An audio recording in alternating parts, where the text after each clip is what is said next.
Hello，大家，《雾蓝色的雨后晴天》第2集。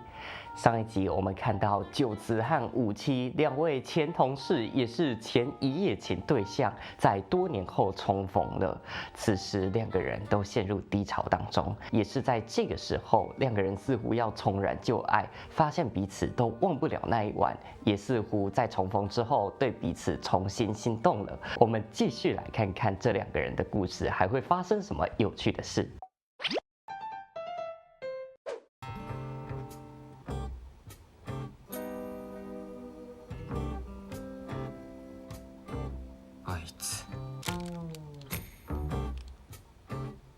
什么意思？在他的冰箱里塞满了冰吗？子供の頃、大人の男はアイスを食べないんだと思ってた。轮椅，太乱了吧？侵食されてる。どうかしてる。他人をこの家に招き入れるなんて。哦8年前、封じたはずの。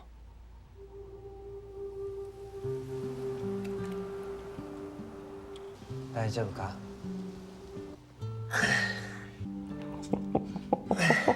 两个人演得很卖力。所以九成，你当初对武器心动，就是因为他在你失意的时候、工作挫折的时候跑来安慰你、陪伴你。さくちゃん、最近早起きだね。そう。翻訳のバイトってどこの会社でやってんの？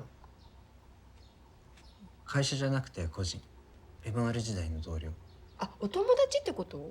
知り合いっていうか。どんな人？不想被姐姐知道他跟九次的关系。元同僚で家見ったらしくてまあまあ顔が良くて、あとゲイ。为什么介绍人要强调他是 gay？ 料理とセックスがうまい。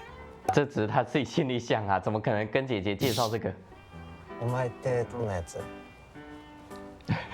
なんだよ急に。いや姉ちゃんがさ。这问题主要是他自己想问的啦。じゃあお待ちしてますね。誰か来んの？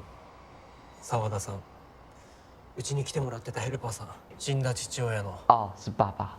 你们的肢体动作已经好像他的另一半了。お前もやれよ。俺、腰ダメなんだよ。ああもう。有客人来就请他帮忙做事，这也很像另一半。お前さ、なんであんな奥にしまっとくんだよ。自分じゃ運べないくせに。まあいざとなれば押し込んじゃってて悪かったな。あれどこかしらに残ってる。かつて誰かと暮らしてた家の記憶。从房子里面的各种物品陈设，来了解过去的九慈是什么样的人哈。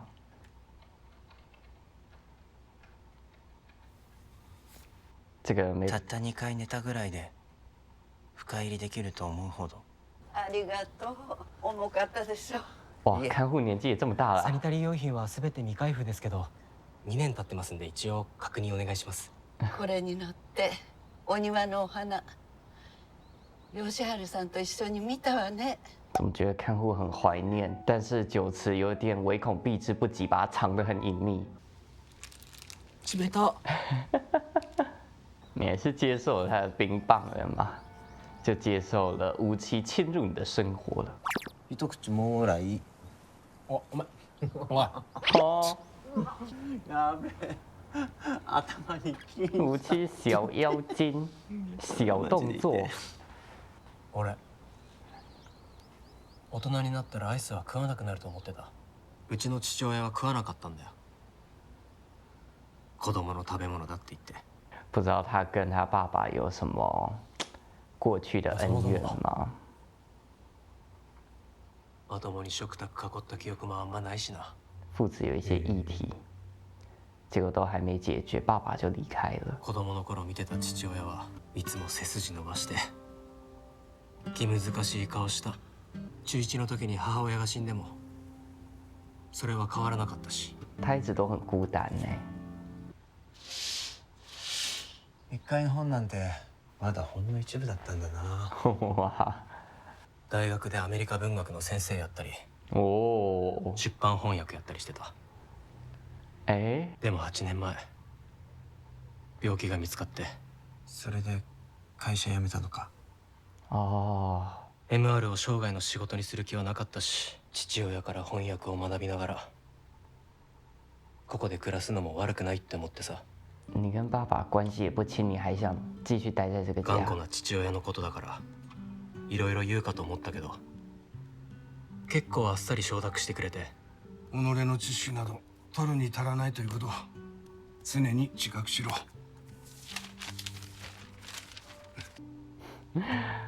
爸爸很用心在批改你的成果，哎，どうしてこの人からこんなに美しい日本語が湧いてくるのか。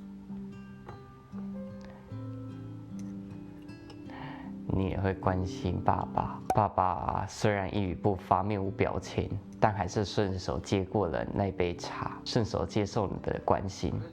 翻訳家は裏切り者っていうイタリアのことわざだよ。嫌な言葉だよ。でも同時に肝に銘じなければいけない。翻訳家は原文に使えろ。今思えば父親は父親で何か俺に残したかったんだろう。我觉得这样听起来，九慈有从他爸爸身上继承到很好的东西啊。2年も閉じ込めてたんだな。お疲れさん。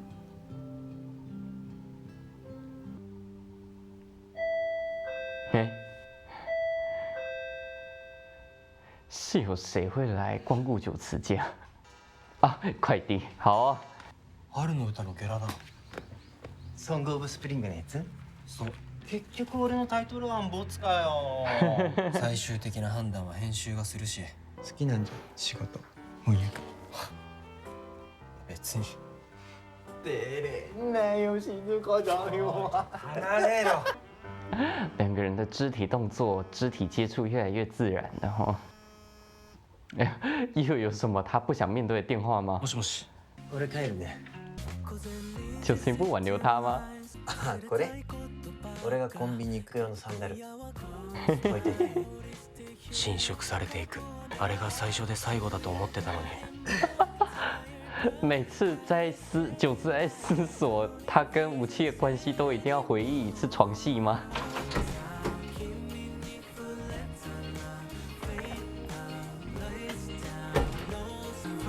東。说出来。キスしていいか。哦，这不是我期待的话，不过好像也不错。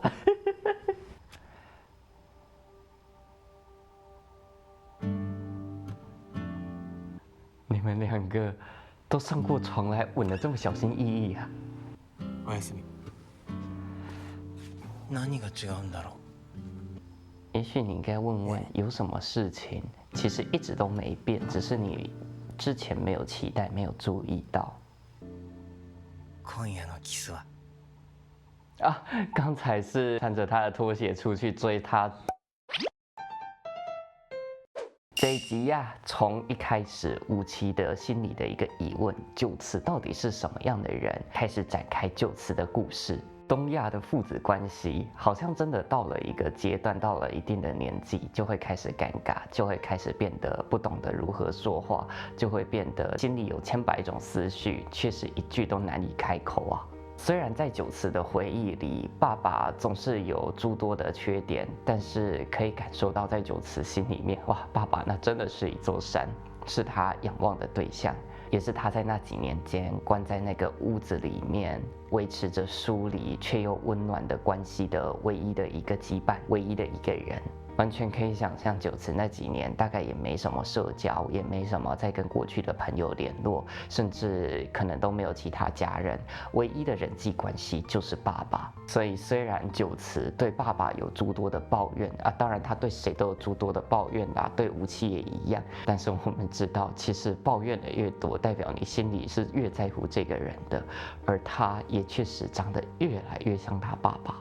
当然不会完全一样，毕竟年代不同，完全学到他的缺点也不是一件好事。但是还是可以感受到九慈身上确实有许多从他爸爸身上继承而来的特质，无论是深入浅出的传统的生活方式也好，亦或是在翻译这份工作上的执着、这份坚持也好。爸爸的回忆虽然被他尘封起来，爸爸的事物虽然被他藏到家的最里面，但是爸爸的影响却是怎么样也挥之不去的。而现在就由吴七把爸爸的东西翻出来，也象征着因为吴七对自己生活的入侵，终于打开了他心底深处那份对爸爸的牵挂。祝福九慈在他接下来的人生能够因为爸爸而变得更完整、更温柔。这集就看到这边，下次见，拜拜。